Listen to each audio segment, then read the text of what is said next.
Savez-vous ce qui est arrivé? Le monde était en progrès. Les études étaient poussées, la technologie évoluait, l'industrie proliférait, tous les endroits explorés et le fin fond retourné. Jusqu'au jour où l'homme décida de capturer et de manger un être qui jusque-là était bien tranquille à l'ombre. Les chefs cuisiniers en ont fait la fameuse soupe à la chauve-souris. Oui, la chauve-souris, à ce que l'on dit, était le coupable numéro 1 du coronavirus. Au début, on croyait que c'était une simple grippe, mais après, on découvrit que c'était un virus tenace et mortel. L'épidémie a créé une pandémie. On décida alors de mettre au confinement toute la population dans presque tous les pays. Tout le monde était condamné à rester chez soi. Plus de travail, plus d'école, plus de jeux dans les parcs, plus de matchs, plus de café. On criait dans les rues que le virus était dangereux. On annonçait dans les médias que des mesures d'hygiène étaient nécessaires, qu'il ne fallait pas sortir et qu'il était utile de garder ses distances. Dès qu'on a pris la nouvelle, tout le monde accourut au marché pour s'approvisionner.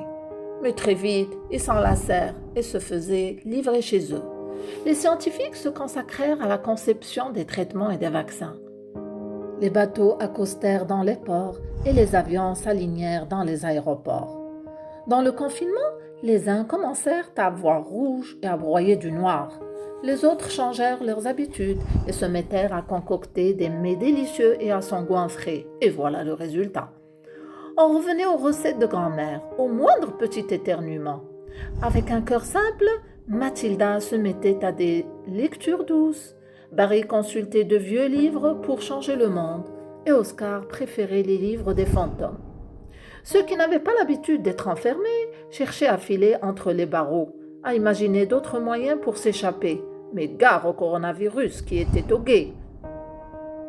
Après la plainte des voisins, il y a ceux qui ont compris que le piano n'était pas fait pour eux. Ils se mirent alors au sport.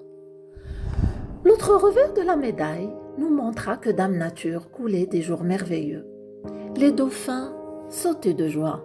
Les hurleurs, toutes les nuits, avaient le choix. Les plus corpulents bâillaient et dormaient paisiblement. Même ceux qui étaient cachés dans les branchages couraient au galop avec courage. Plus de fusils, plus de filets. Ils se retrouvèrent dans la paix.